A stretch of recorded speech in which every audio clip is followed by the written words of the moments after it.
Bien, bonjour, je suis Steve Biko l'Ouragan. J'aimerais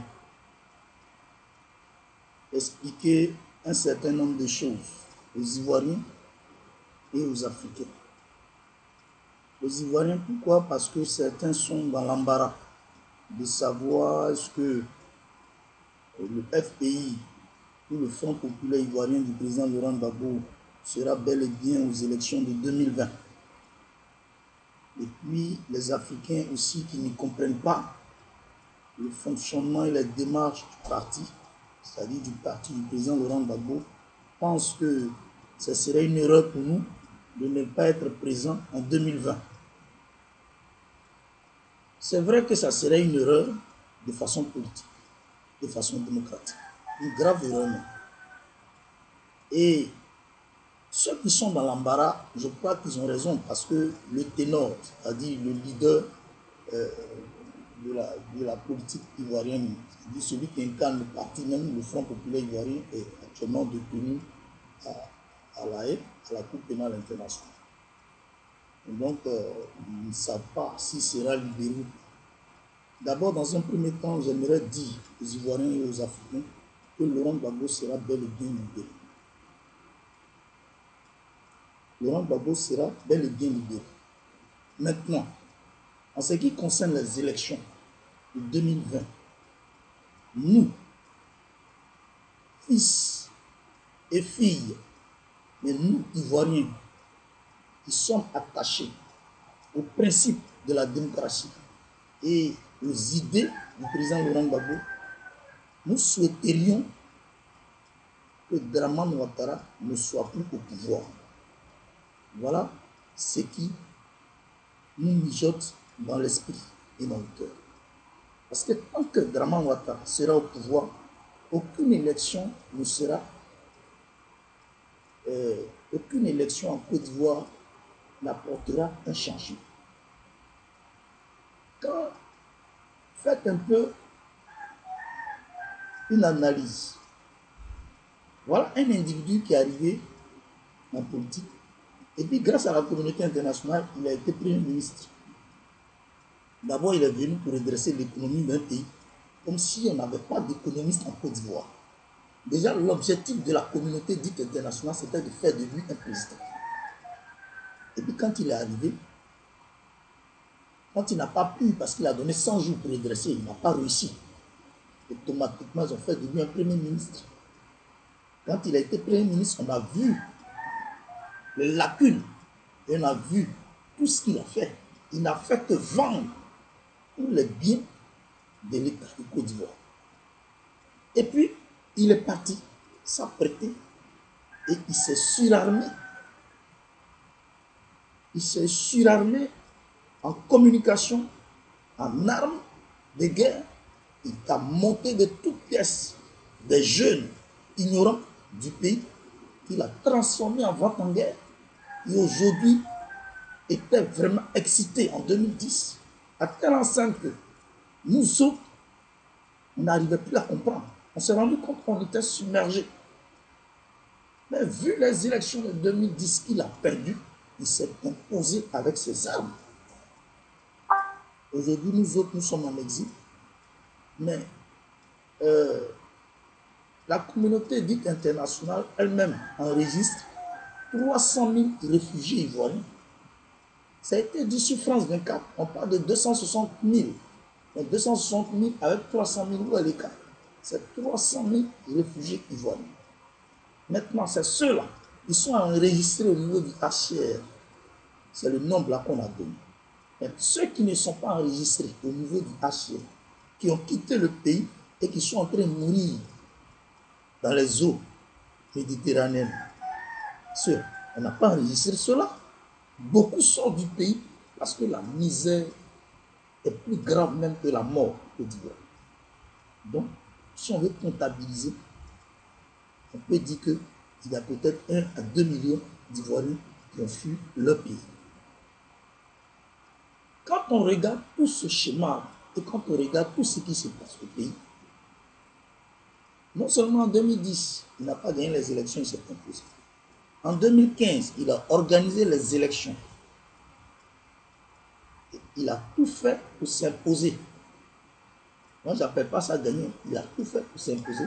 Quand il s'est imposé, il a changé la constitution de notre pays. Et il s'est taillé une constitution à sa mesure. Une telle personne-là, tu peux aller aux élections avec cette personne-là. Arrêtez là de jouer les apprentis politiciens. On n'est plus au stade de l'amateurisme. Voilà, ouvrez les yeux. On ne peut pas aller aux élections avec un dictateur de cette trempe. La trempe de Drama, c'est un dictateur qui tue vis-à-vis. C'est-à-dire, officiellement, il tue les gens. Et puis, personne ne parle. Toi, tu vas aller aux élections et lui, et puis toi, tu penses que toi, tu vas les gagner. Non.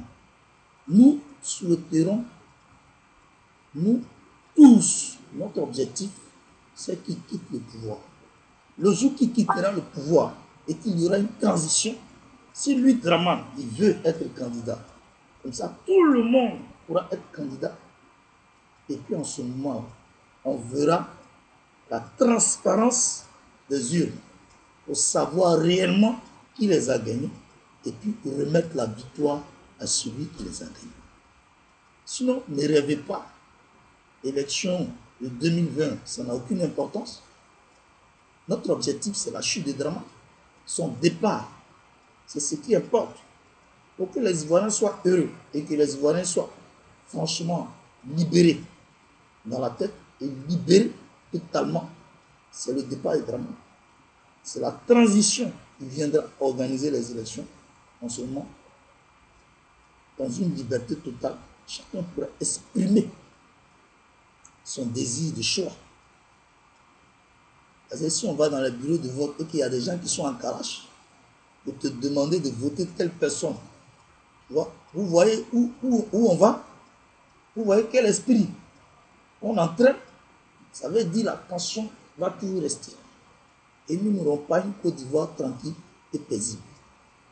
La meilleure façon, c'est de ne même pas penser à 2020. C'est de penser à la libération des prisonniers politiques d'abord. Premièrement, c'est de penser à cela.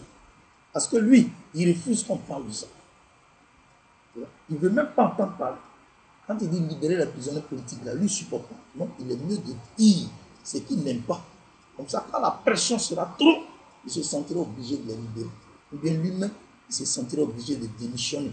Au cas contraire, on sera obligé de le faire partir. Si on est vraiment fâché. Pour l'instant, moi, je vais un peu me mettre à l'aise, me parler, parce que je suis chez des gens, je suis à l'étranger, et je mets un peu de zoulou.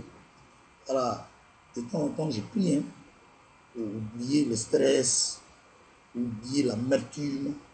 Mais de temps en temps, je mets la musique, je joue la musique zoulou, et j'aime bien, pour vivre un peu à Côte d'Ivoire, mon pays. Hein, à Côte d'Ivoire que j'ai laissé. Nous allons ensemble vivre.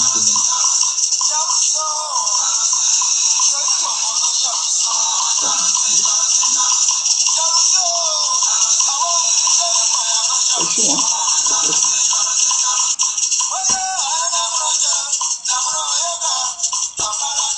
Et quand tu vois aux élections, beaucoup s'agitent, hein, sur les réseaux sociaux. Il y a des partis politiques qui sont créés par-ci, par-là. Non. Sinon, moi, la CAPOL, ce n'est pas un parti politique, c'est un mouvement qui soutient le Front populaire ivoirien aveuglément, sans réfléchir. Voilà. On soutient les idées du président Laurent Gbagbo. Et puis on soutient actuellement le FPI dirigé par Sangaré Abdraman. Voilà. Tout par la CAPOL a été créé. Ce n'est pas un parti politique. Voilà. C'est un simple mouvement politique.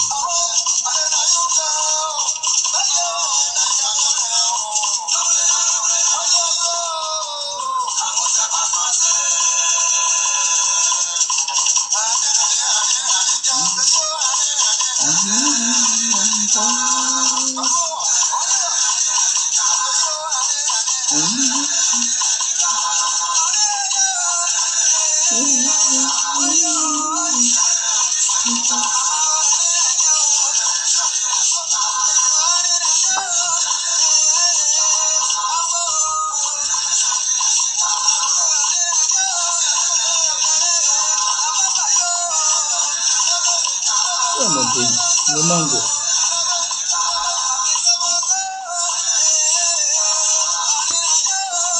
C'est chaud, c'est chaud.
Il pleut, il neige, Laurent Gbagbo sera bel et bien libéré. Les sorciers là, vous êtes vêtus au nom de Jésus.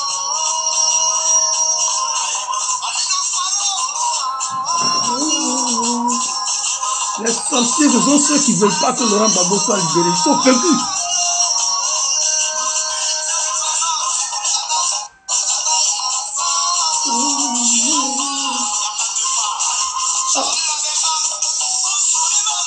Bagagé. Ah, Diawa. Bagagé. Jusqu'à. Souga.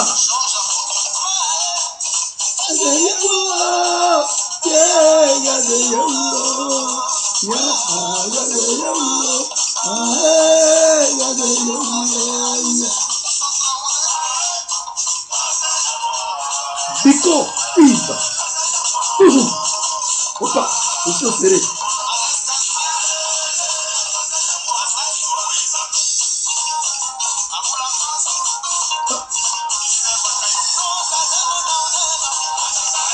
Oula, ah,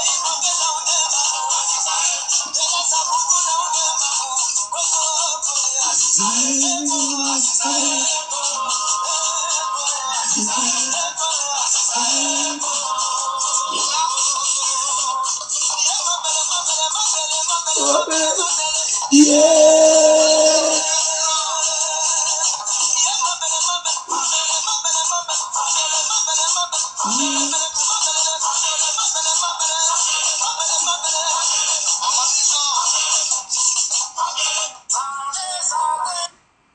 Voilà, merci beaucoup, merci. Et de temps en temps, il faut se réjouir, il faut s'amuser, oublier le stress, oublier les atrocités qu'on a vécues, oublier beaucoup de choses, beaucoup d'amertume, oublier vraiment la barbarie de ceux qui ont voulu réellement nous détruire, vraiment qui ont capté le pays, qui ont détruit le pays et qui continuent de nous pourchasser. De temps en temps, il faut se mouvementer dans cette musique de nos ancêtres qui est le Zougou. Voilà. Zougou, c'est... Voilà. Moi, c'est Zougou, j'écoute. Hein. Et je suis un enfant du Zougou. Que Dieu nous bénisse. Je vous remercie.